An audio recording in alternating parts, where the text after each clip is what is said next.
Yo, yo, what up, everybody? I see we got some comments in the chat. Welcome to today's Q&A. Before we start, just wanted to say thank you for all of the support and the love on the channel. We just hit 10K last week, and I really appreciate it. For those of you who are new, please be sure to subscribe and check out my other videos after watching the stream. For those of you who are back, thank you for coming back and welcome. Let's get into some comments here. First one from Robbie Cruz. Who are some potential center options for the Lakers outside of Jonas Valanciunas? One thing I want to say with the center position, and I've seen Jonas Valanciunas mentioned as a potential option for the Lakers. If they are going to get someone of that caliber, it will likely require them to use their non-taxpayer mid-level exception. And for them to use their non-taxpayer mid-level exception, that would either mean LeBron James or D'Angelo Russell is not back. That is the only way they will have that non-taxpayer mid-level exception, which will be worth about $12.9 to $13 million starting out that base year. So obviously, if the Lakers lose LeBron, then I mean they've got some bigger issues rather than just who's starting at center. If they lose D'Angelo Russell, though, obviously that puts a bit of a hole at the point guard spot, and maybe it's a by committee.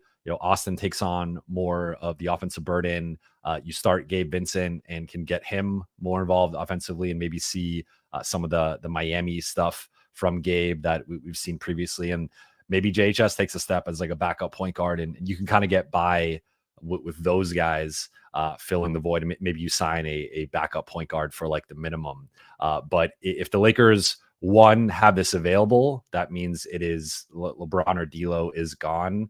And two, it also means that they're not necessarily replacing that position with a quality player in terms of like spending above the minimum. So going through the free agent list here, like a guy like Nick Claxton, I don't see being available for that price. Isaiah Hartenstein, same thing. Valanciunas, I could see, though. I think my one concern with Valanciunas is, as we saw in the 2 games in New Orleans against the Lakers, LA was able to attack him defensively and play him off the floor in the regular season finale. So that would be my one concern with Valanciunas, that even compared to like a guy like JaVale, I think he is a downgrade. Like, JaVale is the popular model for the Lakers starting center next to AD because that worked in 2020. But even compared to a guy like JaVale, who had some defensive limitations and was played off the floor or played into a reduced role at various points, a guy like Valanciunas, I think, does come with some defensive concerns. So that would be my one thing with him. And if you are using that $13 million, you only get one crack at it. And as we've seen with Kendrick Nunn and Gabe Vincent, the Lakers' recent track record with using their mid-level has not been great. And it has cost them, I think, in both seasons in which they signed Nunn and Vincent, not having that player available. And that's, injury versus a guy being limited are two different things. But I still think you only get one shot at addressing a key roster need. And to me, I don't know if Valanciunas, like, there are some things he brings, a big body, a low post presence, a guy who can stretch the floor a little bit out to like 16, 18, 20 feet, can even hit some threes, a good rebounder, but he is relatively limited in terms of his defensive mobility and teams being able to attack him off the dribble. So that would be my biggest concern with him, is I just don't know come playoff time, like, where he actually is in the Lakers pecking order. But let's get into some other questions here from Paul Mamba. Since no coach is available, should just hire Coach Buha. Look, I'm available for the right price. I want 3 years, at least $5 million per year, and make that happen. And yeah. Okay. Ethan Perez, Jovan, will you let us know if your prediction on who you think the next coach will be changes? Yes, I will be writing and or doing videos on the coaching search over the next few weeks as this plays out. I've been saying now for over a week, I believe JJ Redick is in the lead. Nothing has changed since over the past week. If anything, I've heard more and more intel that JJ continues to be in the lead right now. So I think he's in the driver's seat with the interview process, and I think of course there are some very qualified assistant coaches that I think will have a shot. As we reported at The Athletic, James Borrego and Sam Cassell have some internal support, and those two guys are going to strongly be considered for the position. But everything I've been hearing, particularly the last 24, 48 hours, but even going back over a week plus, has been JJ is right now the favorite for the position. And if that changes, I will let you guys know, and I will be reporting out on that. But for now, JJ continues to be the current favorite right now.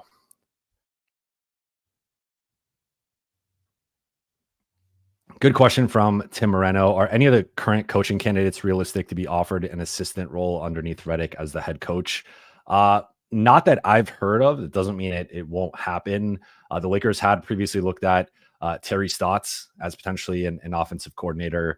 So I think maybe he's a name that gets floated. I think they will look into having a more experienced staff after Darvin Ham had a staff with no head coaching experience. And it kind of, compared to looking at the staff under Vogel with Jason Kidd, who had previously been a head coach a couple times, David Fizdale, who had been a head coach, and Phil Handy had obviously been a tenured assistant and was beloved across the league, especially with stars. So like that staff had a lot more experience and head coaching experience. Obviously, Phil transitioned over to Darvin as well, but my understanding is the Lakers are going to try and find a balance of letting the next head coach pick his staff to an extent, but also having some input and making sure that they don't repeat some of the previous mistakes with the previous coaching staff in terms of not having enough head coaching experience and just kind of high level experience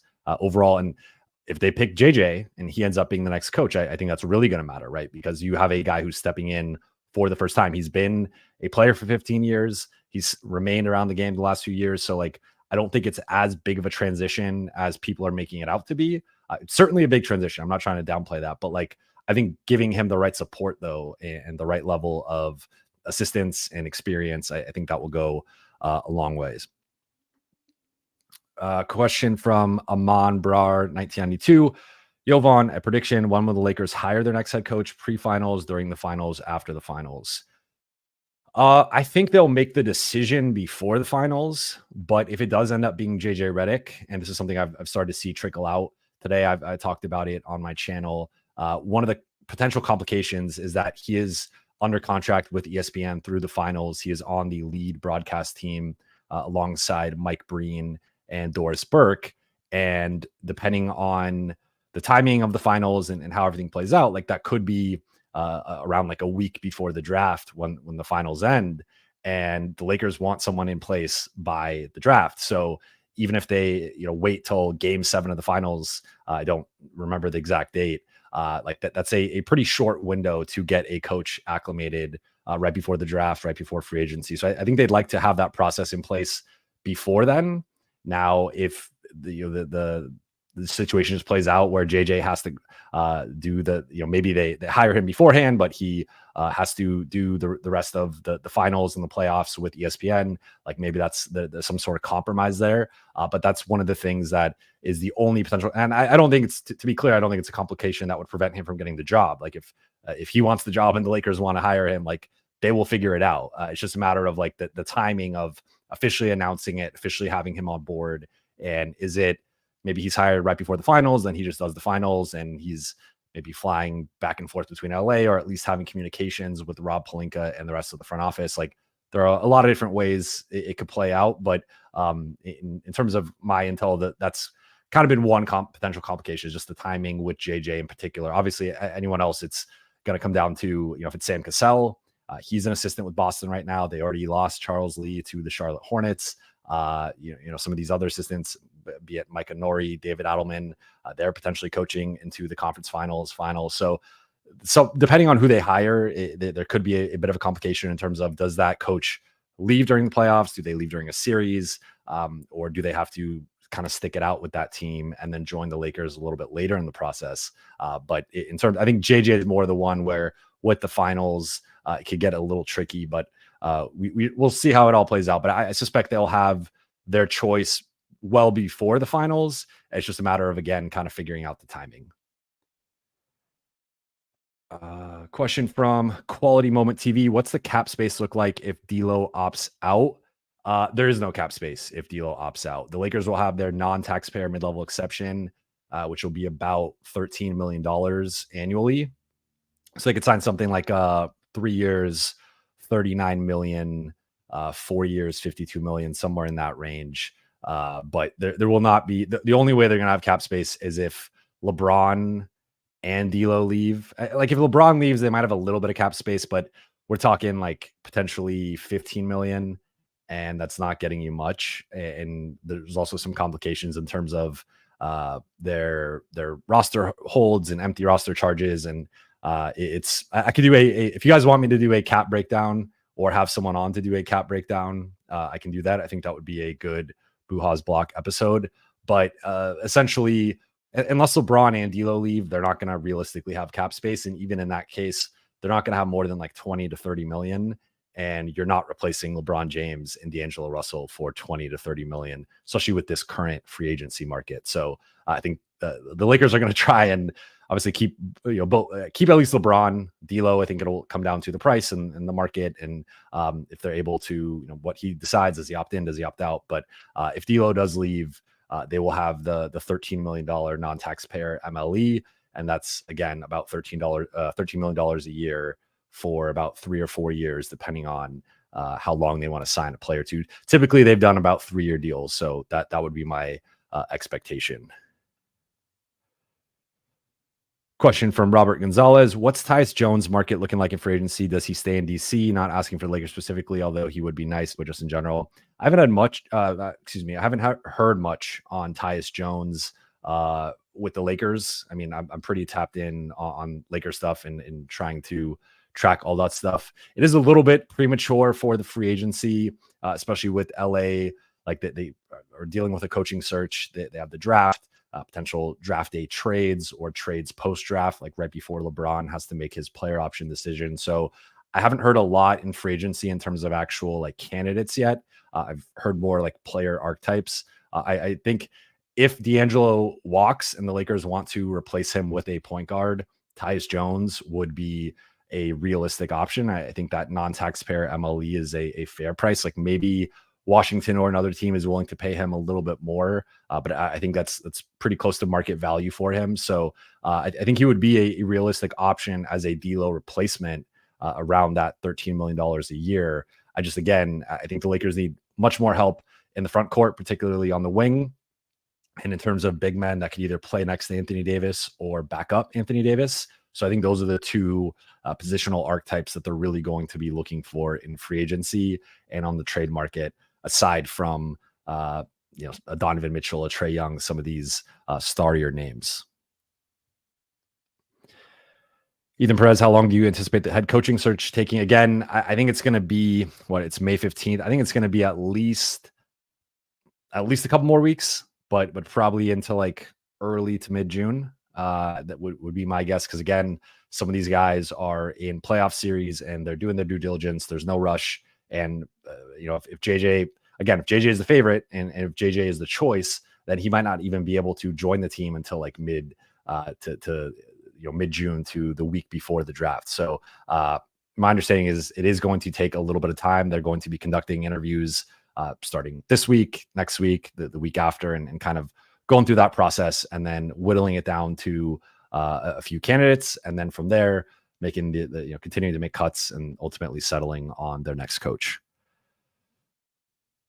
Jonathan Safar, is Adelman a realistic candidate? Yeah, he is. I think among the popular choices on Lakers Twitter, I know he has Kranjis has been a big Adelman supporter, and there are several notable Lakers Twitter people who are supporting Adelman. I've heard he has, he's in the running for sure.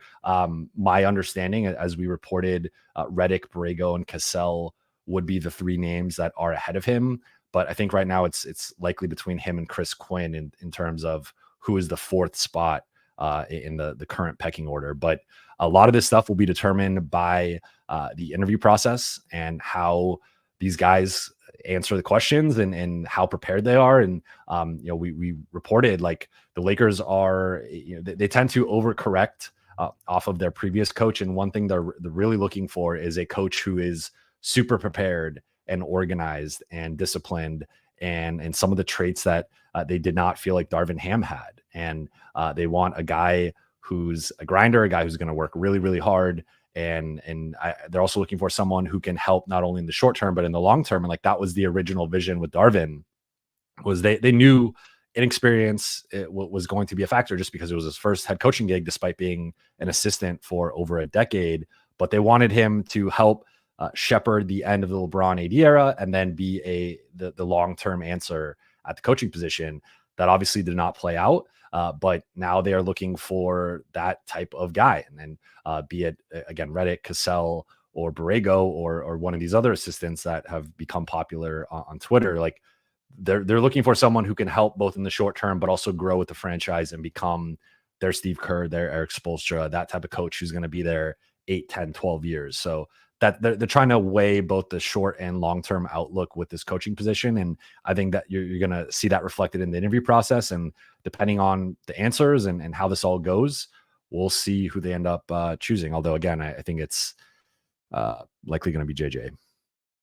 Anything on Ty Lue? No, haven't heard. And it's pretty weird, right? Like I mean, he's about to be a lame duck coach if he doesn't come to an extension, and a coach of his caliber with his resume, with his pedigree, it's pretty surprising.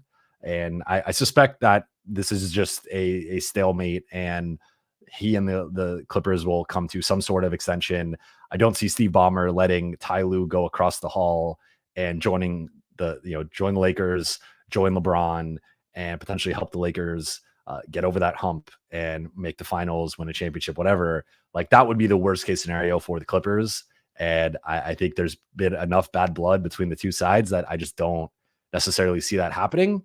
But I mean, crazier things have happened. This is the NBA. Anything can happen at any time. But I would be skeptical of Ty Lue becoming available. Spoolin, 99. Why are the Lakers confident when it comes to Donovan? Do they feel like he'll direct himself to LA? There must be some behind the scenes intel. I haven't really heard anything new. I do think that if I had to change, so I previously said on here, I think it was actually my last live stream, and this kind of got me in some trouble with some people. But I said Trae Young, if I had to pick a third star, that was the most likely at that time. And I want to say that was like late February, early March.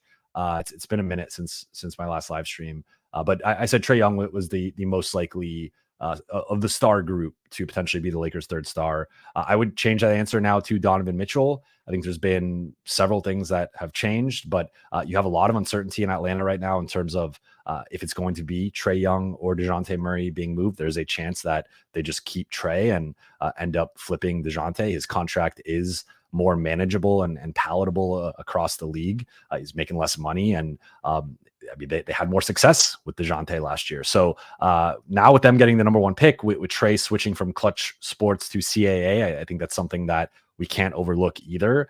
Not necessarily a great sign for Trae coming to LA, and it doesn't mean it's over by any means, to be clear, but like it's just that the agency stuff does matter, and so I think that's certainly a factor here. But looking at like that.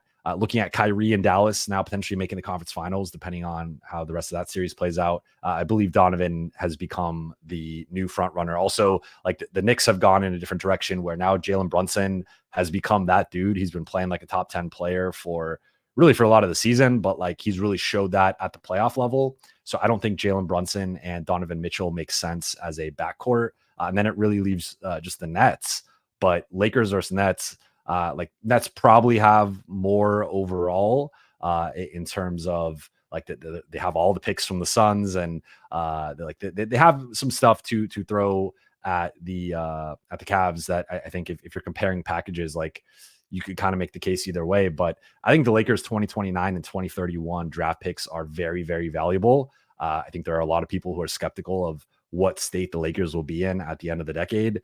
AD will be 36 and 38 during those draft selections. So LeBron will theoretically be out of the NBA. So I think those two picks in particular have a lot of value. And if the Lakers are willing to put those three picks, Austin Reeves and filler, Rui or Vando or get like whatever to make the salaries match up and basically all their assets, I think Cleveland has to take a hard look at that if Donovan tells them he's not extending, resigning, and if he's not staying there. So I guess like I haven't heard anything new really in that sense, but I think things have certainly shifted over the past couple of months in terms of like what's going on with Trey, DeJounte, Kyrie, and it really is looking more like, maybe Miami gets involved here. That's the other team to watch. But with Donovan, I think almost by process of elimination, he's become the most realistic of the three stars. Aaron P, how would the Lakers handle the D'Lo situation if they landed Mitchell? Would they still try to keep him to pair with Mitchell or let him walk for nothing? I don't think the Lakers want to let D'Lo walk for nothing. Ideally, I think ideally for them, he opts in and they could just trade him. But if he opts out, then signing him to a longer term deal that they can move down the road, I think would be the preference there.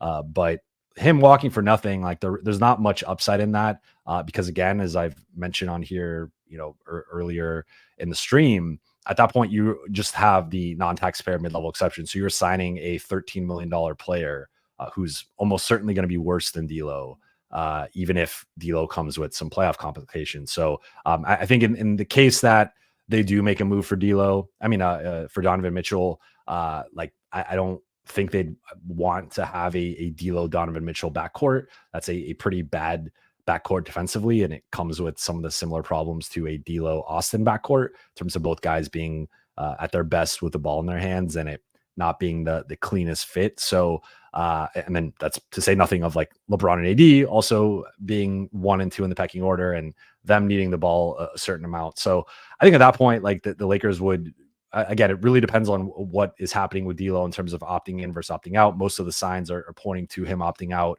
and either leaving or just getting a longer term deal from the Lakers that they will then likely shop in December or January, depending on the type of deal and depending on the restrictions with it. So I guess to answer your question, I don't think I think it could be like a short term pairing if they do end up keeping D'Lo, but I don't think they view D'Lo and Donovan as a long-term fit.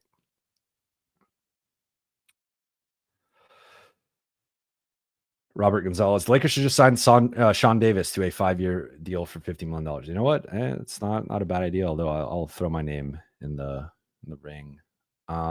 David Kim, how real are the Donovan Mitchell rumors? It's tough to say. Like my default with any star trade is, we felt Dame to Miami was, and it was real, right? Like there was legitimate interest from Dame's side and from the Miami side. It's just you also had to have Portland playing ball. So like anytime there's always multiple parties involved, and these things can get a little tricky. So I would say it's real if Donovan wants out, and there are a lot of signs that Donovan wants out. Like the Lakers will be in the mix. It's just a matter of is Cleveland.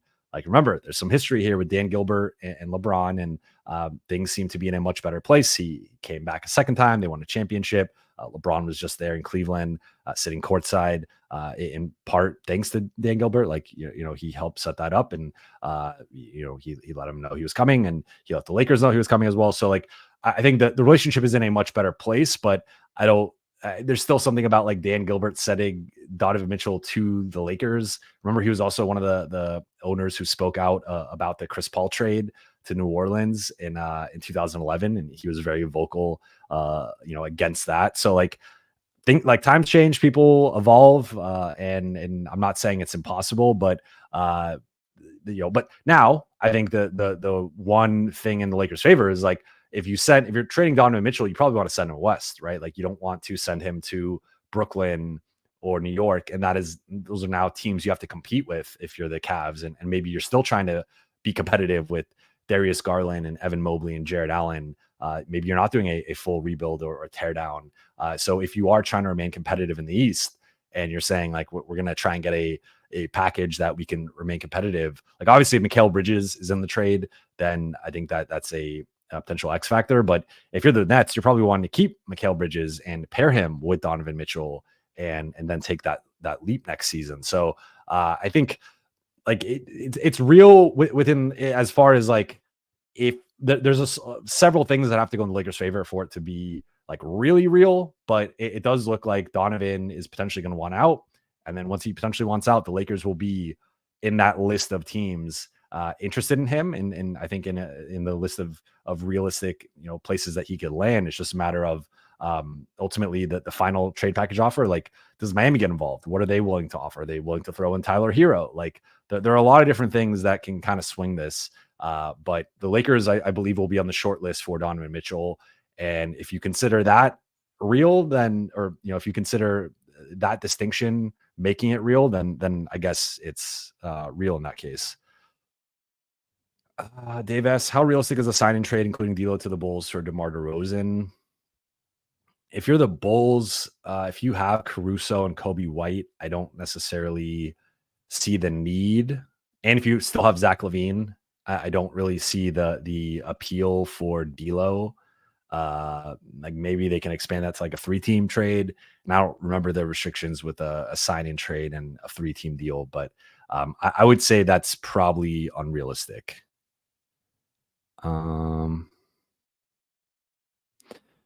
George Santiago, any idea on what they will ask candidates? Last time was how they will handle Russ on the team. I think it's going to be some of the obvious questions of like, what are your principles, your beliefs, your systems, schematics. It's going to be how can we better maximize the LeBron AD pairing? What are your strategies defensively? What are your strategies for developing players? Like, so I think it's going to be. I haven't heard anything specific on this regard, but again, it's just kind of someone who's going to be very organized, disciplined, and prepared, and then someone who is going to have a really good relationship with Anthony Davis, and someone who's going to have a keen eye for player development, and that being more of an emphasis for the Lakers. And I think an example of that was like this past year, not developing Max Christie. And the Lakers feeling like they kind of dropped the ball in that regard of like Max Christie probably could have been a rotation player by the end of season. But that was not the way that he was groomed. That was not the way that he was treated. And you look at what Christian Brown is doing for Denver, and like I see similarities between Christian Brown and Max Christie. If anything, I think Max Christie has more talent than Christian Brown, especially as a scorer. So the fact that Christian Brown is closing playoff games in the Western Conference semifinal, and like that was by design with Denver, where they said like, we're going to take our lumps with this guy in the regular season, and there's going to be nights where he goes scoreless or is like 2 for 6, and there's growing pains here with developing this guy, but that's a priority for us. And Denver now has a very interesting group where you do have some of the starters are a little bit older in their early 20s, but you also have some young, interesting role players who are in their early to mid 20s. And like, that is how you build something that's sustainable and that can have a 5 to 7, 5 to 8 year run versus something that's only like a 2 to 4 year run. And I think the Lakers are trying to build that in the longer term. And so that's like, I think player development is going to be a big part of this for sure. And that's partly why you've seen guys like Sam Cassell be mentioned here, because that is one of his strengths. So that's hope that answers kind of your question. I don't know specifics. Like I can try and dig in on that in terms of questions.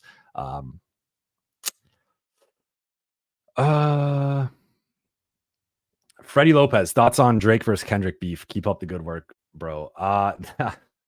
This one's been tough, man. I'm a big Drake fan. I'm a Drake stan. This has been tough. It's been a tough couple weeks for us Drake fans, and I don't know, man. I gotta say, like, I give, like, Kendrick's from LA. I'm from LA, so like on one hand, it's nice to see the West Coast having a moment and Kendrick having a moment, but I've been a Drake fan since 2009. Like that's been it's been like my dude since then. So it's been a rough like week and a half.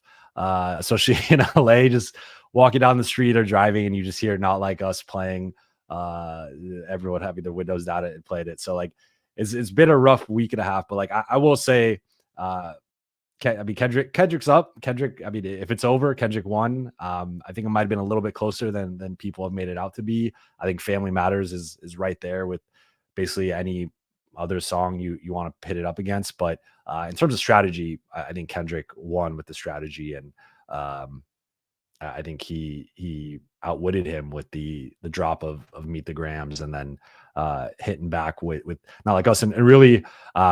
I think Drake could have taken it more seriously. I felt like he was a little overconfident, and he almost treated it like a sparring session, which he kind of alludes to on the Heart Part 6. And Kendrick was not treating this like a sparring session. Kendrick was treating this like, I'm gonna knock you out. And I don't know if he knocked him out, but he got some good blows, and it obviously did some damage to Drake. So we'll see. But enough of that.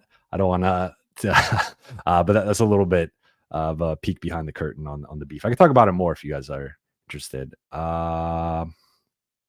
Mr. Pulp Gaming, would the Lakers bring back Phil, or is he probably done? I haven't heard anything on Phil. I think I don't know. Like my guess would be probably not, just because I think unless the whoever the next head coach like really points out like, I want Phil Haney on this staff and like I want to bring him back, that would maybe be like the lone exception. And then Phil would also have to be okay with it. And like people are prideful, and getting let go in that manner, like it would be totally understandable if Phil didn't want to be on the staff next season. And I'm sure he will have league-wide interest, and there will be a team that swoops him up if he so chooses to return to a bench next season. So I think it would really have to be like a coach saying like, I want Phil Handy, and like really kind of pushing it. Otherwise the Lakers would have just kept him on staff and just been like, well, he'll roll over to the next coach, but that's not how it played out. So I'd be skeptical of that. Wouldn't completely rule it out, but yeah. Okay. RPGFX Design. Who do you prefer though for head coach? I've said this before. Like, I think among the current pool, I would go JJ Redick.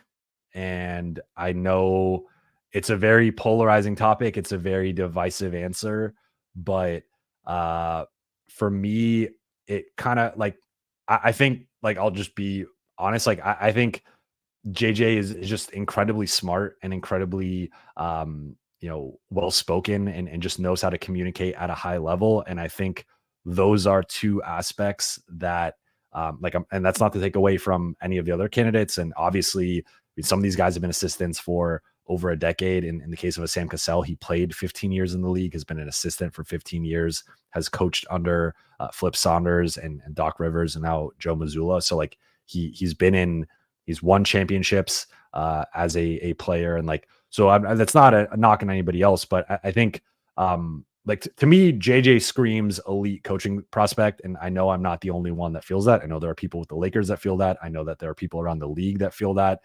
So I know the lack of experience is a risk, and I don't want to downplay or dismiss that.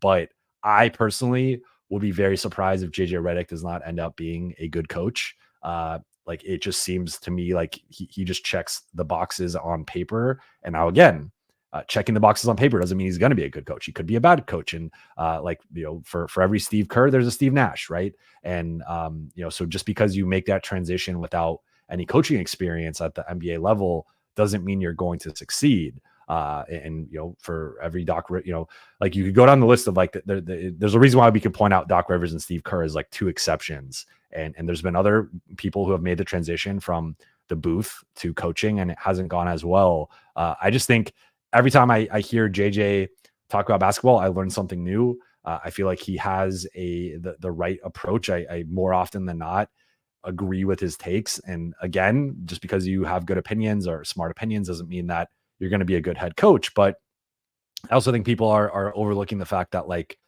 playing in the NBA for 15 years is not like, this isn't like picking a pot. This isn't like picking me to be the head coach and me being like, well, I've covered the league for 12 years and like, so I know how to coach. It's like, oh, this guy, was a high level NBA player for 15 years. He has remained close to the game and around the game since retirement, and he's got good relationships across the league, and he's been picking people's brains for years on coaching, preparing for this moment. So again, it's not like on a whim, JJ Redick was just like, I'm going to be, let's use the helicopter flying over. It's not like on a whim, JJ Redick was like, I'm just going to be a head coach and like, I just want to do this. It's like he's been preparing for this for years. Steve Kerr prepared in this. Remember, like there's the famous story of like Steve Kerr had this giant binder of all these plays and schematics and scenarios and like all this stuff. Like JJ's been preparing for this. So again, that doesn't mean that he's going to be a better head coach than say David Adelman. But I do think the one thing with JJ that is getting a bit overlooked here is he's going to have a certain level of buy-in where like one of the appeals to hiring Darvin, and Darvin isn't maybe the best example here, but like there is a certain like players view former players differently than they view coaches who never played in the NBA. That's just a fact. It is a bit of a bias, and fair or not, like players just have a baseline level of respect for guys who have played in the NBA. So that is a factor. Obviously, he's got the relationship with LeBron, and that goes without saying.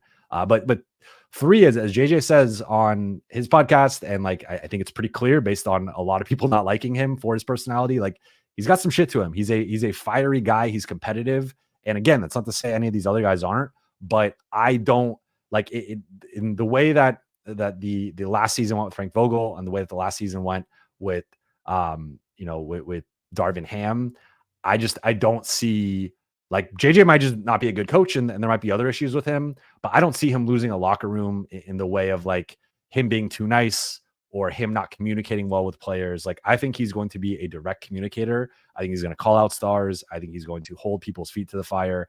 And I think he's going to demand a level of seriousness, a level of professionalism, and a level of accountability. And I think he's going to be a coach who throws himself under the bus when he has a bad coaching performance. I think he's going he's gonna like. I think he can handle the bright lights of LA, and like there are elements here that I think get overlooked because they're not as sexy as X's and O's and stuff. But like you got to be able to command the locker room, which Frank Vogel was a coach who won a championship with the Lakers. He was a coach who went to the conference finals before, and he eventually lost the locker room, and then just lost the locker room again in Phoenix. Like Darvin Ham, what is a huge dude? He's 6'7", 6'8", good 250, 260, 270, however big he is. And like, he lost the locker room too. And it's like, so, and those are, guys who on paper, would profile as, again, Frank being a successful head coach and Darvin being a former player and being a big dude. Like you would think if anyone's not going to lose the locker room, it's like those types of guys, and they still lost the locker room. So maybe there is just a, like, maybe whoever coaches the team will be facing that challenge. But like, I think JJ is going to do a good job with that. And it is a little bit of a concern with an assistant kind of stepping in who maybe doesn't have. Now, Chris Quinn, I think, is an interesting name just because he does have playing experience. He has experience with LeBron in Miami. So he's someone who maybe checks some of those boxes. And again, we'll see how the interview process goes. But that's my 2 cents on JJ. I think I've been talking to people and hearing his preparation and the way the Lakers view him and the way people around the league view him. I've come around to JJ. I was a little skeptical at first, but I think he just checks a lot of the boxes outside of experience. But sometimes there are people who get a job and they're, they just like, they check all the boxes for the job, even if they're not necessarily the most experienced candidate. And fair or not, like that's sometimes how these things goes. And I just, if I'm wrong, I'll eat it. Right. And I'll admit that I'm wrong, but we'll see. Kurt Fair, Jovan, good to see you live. How's your ACL healing up? So it's actually my Achilles, but I appreciate you asking anyway. Achilles is going well. I had to take some time off during the playoffs because of just the travel and everything. Wasn't able to do my PT as much as I wanted, but back to doing PT on a 1 to 2 time a week basis, and it is going good. Thank you, Sam. I see you pointed out it was Achilles. Let's see here. I see. Let's see. JJ has been changing careers so quickly. Do you think he'll lose interest coaching the Lakers due to the pressure from Christian Navarro? I don't think so. Um, I think, and he's kind of talked about this a little bit with talking about why he wants to coach, but like there's something to that competitiveness and camaraderie that is different than being in the media. So I wouldn't even say necessarily he's changed. Like he started podcasting while he was still a player. So it was clear he was pivoting towards the media. And then since then has grown out his podcast, grown out his YouTube channel. Obviously has become a bigger star at ESPN, taken on the challenge. So like, to me, he seems like someone who's like addicted to, he's like a competitiveness, like he's a competition junkie and just has that gene. So I think that's a good, I think that's a good trait. I see some people saying Sam Cassell. I hear you guys. I think so. Like at some point, I do wonder, and we kind of saw this with Darvin to an extent, but like sometimes there are assistants who, for whatever reason, continue to interview and like not get the job. And with Sam, he has interviewed now multiple times for multiple positions and not gotten the job. So I don't know. I don't have any intel as to like why that is, but I think at some point, I don't want to say it becomes a red flag, but it becomes a little bit of a concern of like, if you are a, such a good coaching prospect, like why have you not gotten any of these jobs? And there's always some level of politics, and there's always some level of like, preconceived notions or whatever. And like, there's plenty of factors that go into a coaching search and who gets hired. But I do think it's interesting that Sam Cassell has been an assistant for 15 years. He has, he's gone for multiple jobs at this point and not gotten them. And again, maybe it's just the right position at the right time, and maybe that's with the Lakers. But I do like make note of that. Emil Young, is the front office leaning on 3-star model or depth? I think it's been leaning more toward the depth route and upgrading either the starting small forward or point guard spot. Now, and just again, as I continue to mention, like wings and big men are the two positions the Lakers are looking at. Now, with that said, if Donovan Mitchell is available, I think the Lakers are going to trade for Donovan Mitchell, right? Like Donovan Mitchell is a top 20 player, and I don't see like most teams would trade for Donovan Mitchell if they had the opportunity to. So I think it's gonna. The Lakers are going to do their due diligence in terms of who's available and what's the price. But if it's a guy like Donovan Mitchell, who I think is a pretty clean fit next to AD and LeBron, I think they will do it. I think if it's a Trae Young, he's a bit more polarizing. If it's a DeJounte, it's going to come down to the price. So the different ways it could play out there. But I think if Donovan's available, that is someone that they would go after hard and make an aggressive offer for. I will be wrapping up in a few, but I'm going to try and get to as many of these as I can. Kurt Affair, Jovan, we need to hear more Jovan hip hop analysis. I will do that. I saw people started to tune out, so I didn't want people tuning out. Christian Lidimco, who's your top free agency signing? So this is a tough one because it just depends on like what happens with D'Lo really, and do they have the non-taxpayer MLE? If I pull up the free agency list right here, let's see, like Maxey, George, LeBron, Pascal, OG, like these guys are not realistic. Honestly, maybe DeMar, if he's willing to sign for the non-taxpayer MLE. I know some people aren't gonna like this. Like, I don't hate Tobias Harris at the top at the non-taxpayer MLE. Like, that might be the best you can realistically do at that. Like, I'm not. I've covered Tobias Harris before. I like him as a person. Not the biggest fan of his game, but at that price, I don't think like if you can get KCP, although I think that's a discount for him. Like he's probably going for more. Trying to find like is Buddy Hield available, but I don't. Bruce Brown, but that's also someone who might not be available for that. Obi Toppin.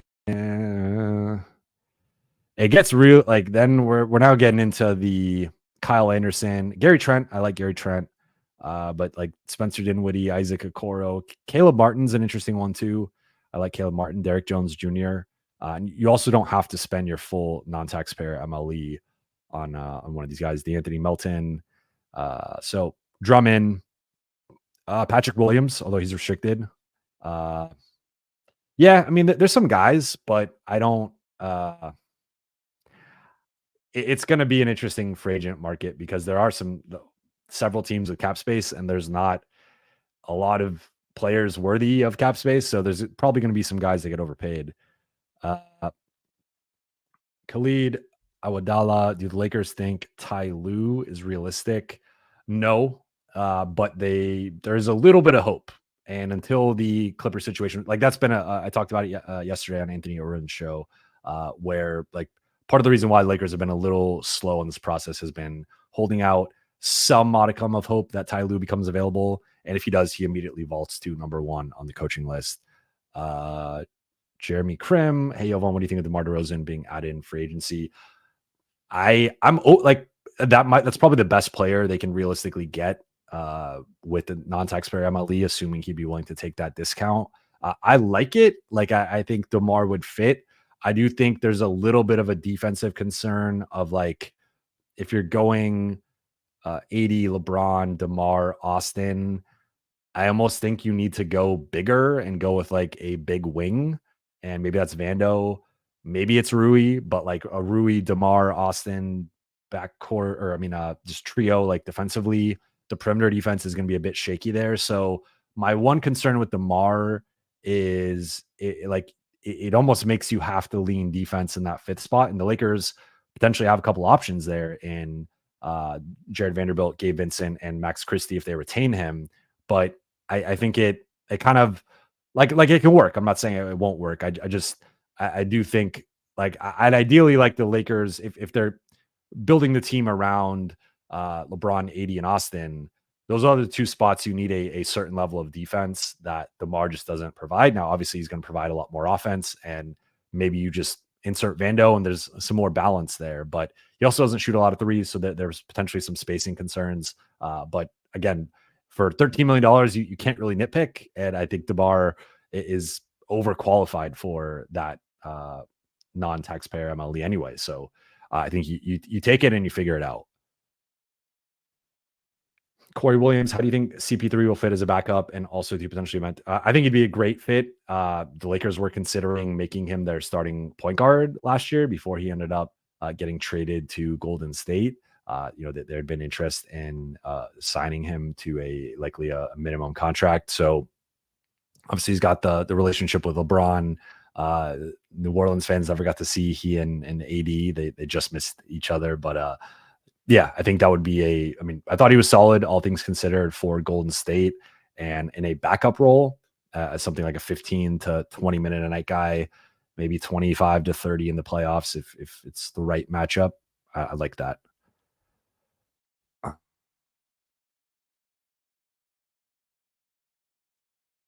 Seeing some stuff. Casper, is TJ McConnell a good fit with Reeves if D'Lo walks? Yeah, I think so. I don't know off the top of my head McConnell's status. I don't know if you're referring to like trading him or what. Odanik, booha. Thank you. I appreciate it. Pavi, thanks for doing this. Yovan, is Brandon Ingram an option? I have not heard much on Brandon Ingram, so I don't think so. I don't think New Orleans wants to trade another star to LA, but we'll see. We'll see. There's always a chance.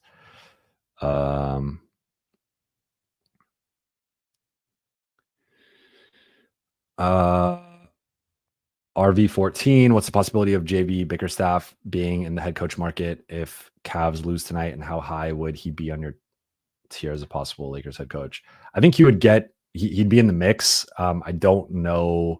My understanding right now are Redick and Borrego are the top two. And I believe if you were ranking it, it would be Redick, Borrego, Sam Cassell.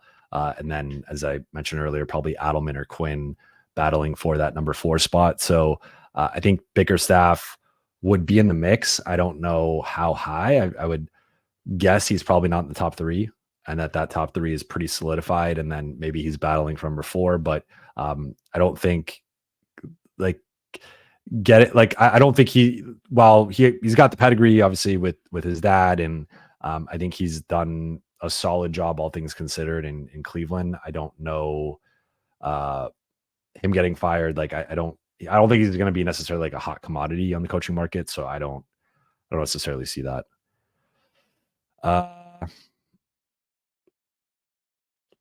Rod, have you heard if the Bulls have changed their asking price for AC? I have not. I would assume probably not, because he had a pretty good close to the season. So I think the asking price for Caruso is sky high.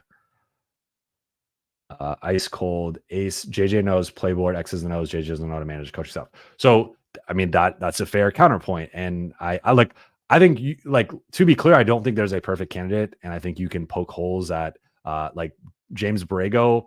We've only seen him coach Orlando and Charlotte, and neither of those teams was good. So we don't know what he looks like in a good environment. Obviously, he was a long time assistant coach with the Spurs, won a couple championships with them, but like we have not seen James Borrego coach a good team.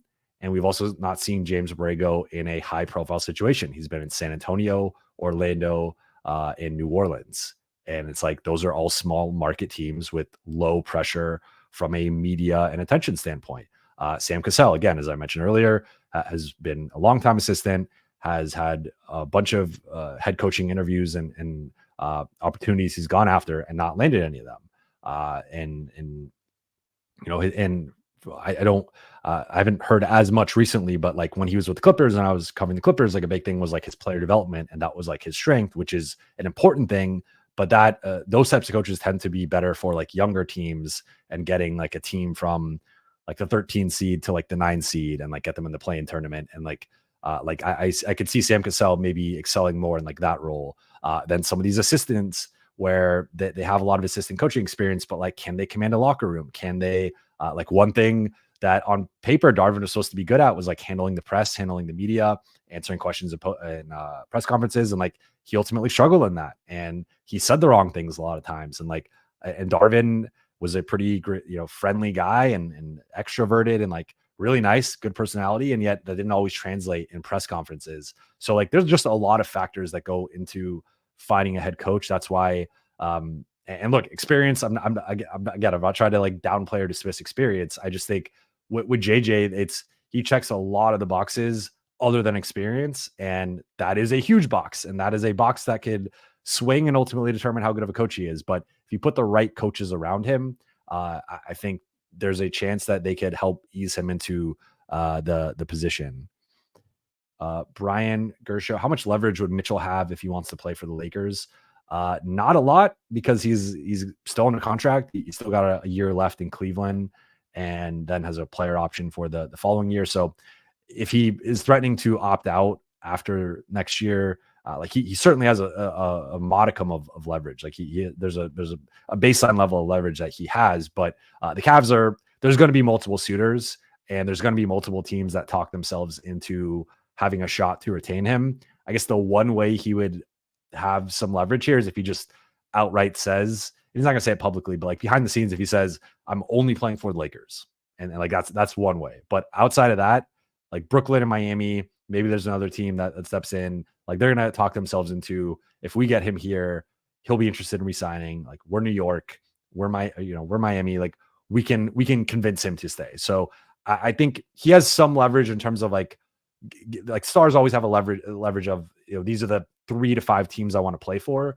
but not necessarily picking a specific team. Because again, go back to Dame, and that's a little bit of a unique circumstance. They're Portland didn't really like how Miami was handling things, and but like if anyone had leverage, it's Dame Lillard after being in Portland for 11 years, and staying loyal and re-signing and always putting on for Portland, and being the best player in Portland Trailblazers history. And the way that they rewarded him was sending him to Milwaukee, which was not his number one destination. So like that kind of showed, and it really depends franchise to franchise, player to player. Like every situation is different, but I think Donovan would have to demand to go to LA basically. Okay, a couple more here. I'm going to get out of here. RV14, do we have the full or taxpayer MLE? If D'Lo or LeBron walks, the Lakers will have the full, which is the non-taxpayer. If they don't walk, it will determine. It'll partly be determined by what happens with Max Christie because they could be pushing up against the second apron, and you're not going to want to cross that second apron because there's all these harsh penalties in terms of who you can trade, who you can sign, buyout guys, all that stuff. So I think the Lakers are going to try and stay under that second apron if they can. So it might ultimately come down to using the taxpayer MLE, which is about 6 or so million. I want to say off the top of my head versus Max Christie and how they ultimately view that. Otherwise, it's going to just be minimum guys. Also, what factor here that people aren't talking about enough is like Jackson Hayes and Cam Reddish. What happens with them? Because those guys have player options for next year, and that would create some not cap space, but like a little bit of breathing room under the second apron for LA to potentially use part of that taxpayer MLE if they get access to it. I see another Christian Serafin Oubre. I like Oubre too. He's probably another guy that's in consideration. Like a little bit too involved offensively sometimes, and like that's good for some role players, but already again depending on who is still a Laker, if they just run it back for the most part and maybe flip a Gabe or Vando or Rui and let's just say they keep D'Lo, all of a sudden like there's maybe I don't love Kelly Oubre as much, but like if they lose D'Lo, for example, and all of a sudden I was talking about earlier, you're trying to go Austin and Gabe Vincent and JHS, and maybe you sign a vet minimum point guard. Now Oubre makes a little bit more sense. You need a little bit more offensive firepower, and I think that could make a little bit more sense. But if it's kind of the same group, like they do need someone who can score off the bench. So like I could see the argument for Oubre. I just think he's a little bit of a gunner, and I don't love that as much. Barty, can we trade for a player like Kevin Durant? No. I'm like yes, technically yes, but I don't see Phoenix giving up Kevin Durant. And if they did, it would not be to the Lakers for the Lakers' best package, unless LA is putting LeBron or AD on the table, and I don't see that happening.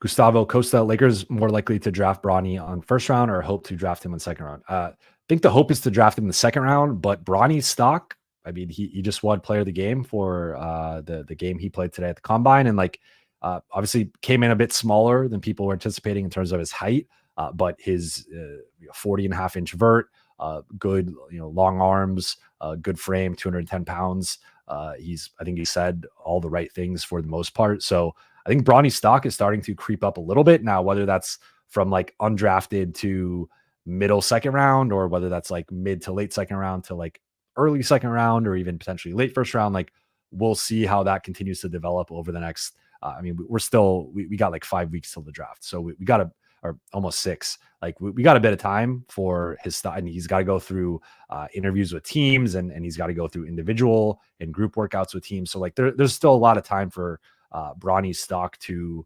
fluctuate positively or negatively. But from what I've heard, like he's started to impress some teams, and I think he's going to get drafted. It's just really a matter of when is it? Is it second round or first round? I still would say more likely than not second round. But the Lakers, I think at pick 55, like that's probably too late for him.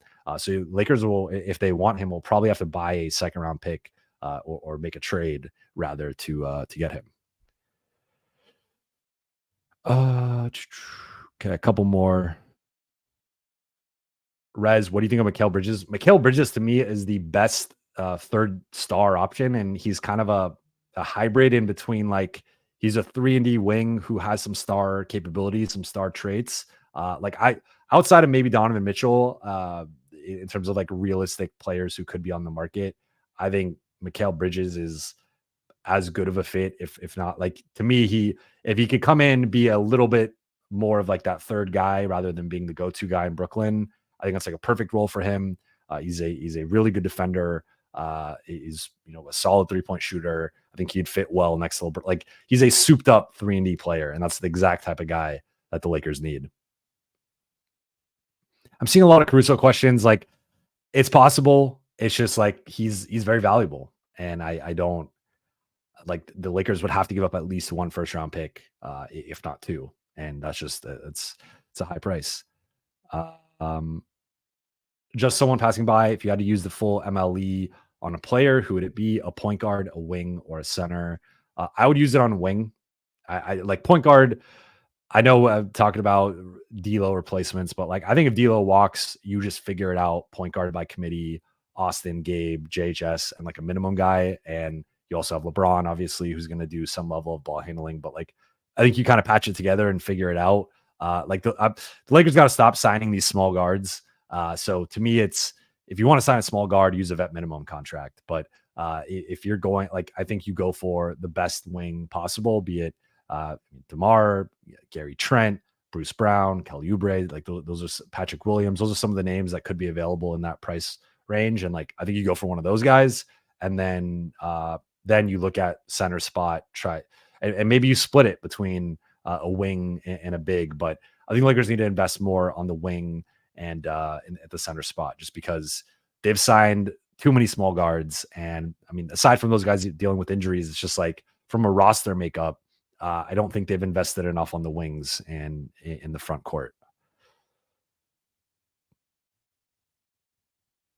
From Liz Gadelha CG. What about Adelman? I like Adelman. I've heard nothing but good stuff about Adelman. Again, with that type of like with assistants, you just don't know how the transition is from that. I forgot whose quote is it, but they're like it's the longest 12-inch, or it's the whatever 12 inches in basketball is going from that assistant coaching spot to the head coaching spot.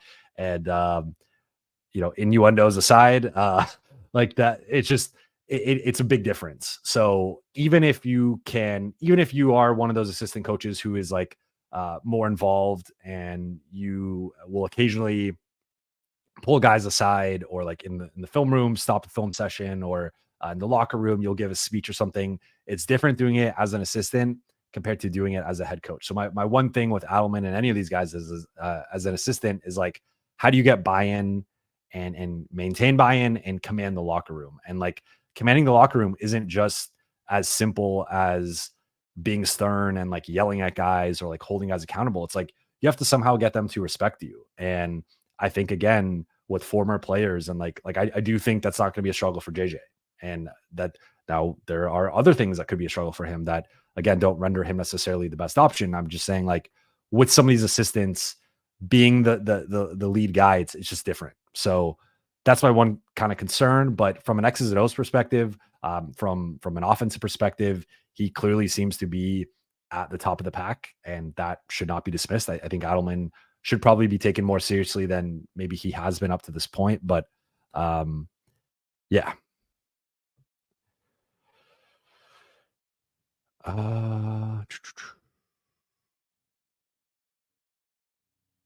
What's up?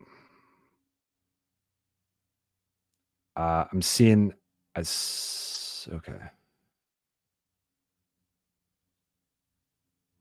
Kane Norris, do you see the Lakers bringing Prince back? I'm gonna guess not, unless he's on a minimum contract. Like they might. I don't remember exactly the bird rights situation with Prince. They might have like partial bird rights on him, but it might come down to Prince versus Max Christie, in which case I personally would prioritize Max Christie. They could potentially use the part of the non-taxpayer MLE on him, and as I mentioned earlier, maybe you split that with I hadn't said Torian, but like maybe you split it with Torian and a big man, and you get a couple guys with that. But my guess would be no. I think Torian, we could do a whole live stream on. I think he's fine in a certain role, and I thought the Lakers figured out that role at the end of the season. So if the Lakers bring him back, that's fine. Like I don't think he should be closing games. I don't think he should be playing more than like 15, 18 minutes. But if you get a coach who's going to play him in the right role, play him in bigger lineups, I think it makes sense. Plug Dubs, can the Lakers trade for Cam Johnson with the 17th pick? Yes, but they would need to send something out. They don't have cap space to trade and just absorb Cam Johnson. So could it be something like Rui in the 17th pick? Yes. Is that an upgrade? Is that much of an upgrade? I don't know. Now, this 17th pick isn't going to have a lot of value in this draft. I've heard people talking about like the first pick in this draft is worth like the seventh pick in a normal draft, the 10th pick, or somewhere in like that, the fourth pick, like somewhere in like a fun, like number 5 to 10 pick. So in that case, the 17th pick is going to be like a mid 20s pick or so. So it has some value for sure, but I don't know it has a lot. But like, yeah, you probably have to attack. It's probably Rui or Vando or Gabe for Cam Johnson. I don't know his contract off the top of my head, but in the zone, Borrego is the go-to no-brainer. He had been dealt with a shitty roster, no legit center, but he managed to improve every year, player development. I mean, that is the case for Borrego. And I think one thing I saw Jake Fisher of Yahoo Sports report today that I've heard as well is that Anthony Davis and James Borrego have a good relationship. As we reported at The Athletic, Anthony Davis will have a say in the Lakers coaching search.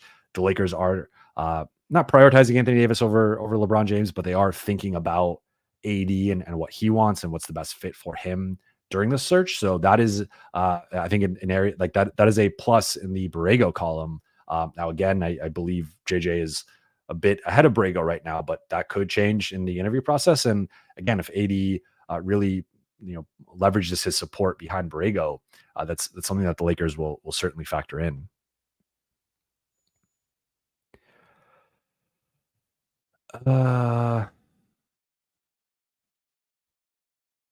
I see why okay. I'm seeing stuff about Papa Smurf. Could Isaiah Collier drop to 17? I don't think so. Obviously, if he does, like that's a pretty good value. But I also don't know if the Lakers are going to have the 17th pick. They might be trading it on draft night. So we'll see.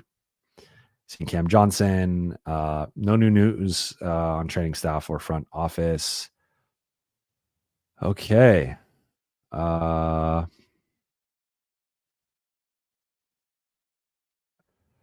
Galaxy. I kind of like the idea of SVG being an assistant coach next to JJ. I agree.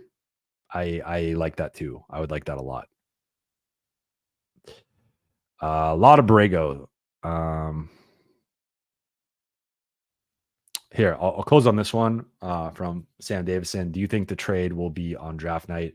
I think the Lakers, there's a solid possibility that they make a trade on draft night. That will be the first night that they can trade all 3 of their draft picks. And if they do trade for a star, that could potentially happen on draft night. If they do make a bigger trade for a role player, a starting upgrade, that could also happen on draft night. And again, as I've mentioned multiple times on my Buha's Block podcast and on my YouTube channel, one of the factors that is going to be leading into the end of the month is LeBron James has a player option that the deadline is June 29th. And what's going to happen before June 29th? The Lakers will hire a head coach and they will go through the draft process. And within the draft process, they will have the potential to use all 3 first-round picks to show that they are fully invested in next season and this roster. They'll also have an opportunity to draft and or trade for Bronny. So there are, I think 3 kind of key decisions that the Lakers have over the next 6 weeks or so to make that will potentially have a say in terms of LeBron James and his future. And as I've reported and as I've said, everyone with the Lakers and everything I've heard from the LeBron side is that he's going to be back and that's how the Lakers are operating. And just sounds like it's a matter of what type of contract does he want? Does he want to opt in, opt out, 1 year, 2 year, 3 years? So I'm not suggesting that LeBron's going to leave by any means, but I think in terms of how long he's willing to commit and just like how that process goes, the Lakers have a few boxes, not to check necessarily, but a few things that they can show of like, hey, we're taking into account what you want at the coaching position. Hey, we're acquiring your son, and or hey, we're making a big trade to improve this roster. Now here's this contract, and they can go from there. So that's just something to kind of monitor here over the next 6 weeks.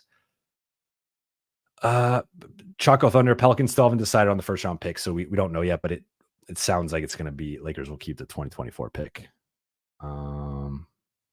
Awesome. Well, thank you guys so much for those who are returning to the channel and have been following me for a bit. I appreciate it. Thank you so much for your support. For those who are new, please consider subscribing.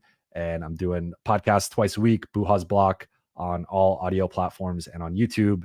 And I'm doing reaction videos and shows throughout the week as well, depending on what's happening with the news. Did a coaching search update yesterday, right after my story came out with Shams Charania. So make sure you check that video out after you finish watching this. But that will do it. Thank you guys so much for watching and listening. I'll be back at the end of the week with another episode of Buha's Block. I will talk to you then.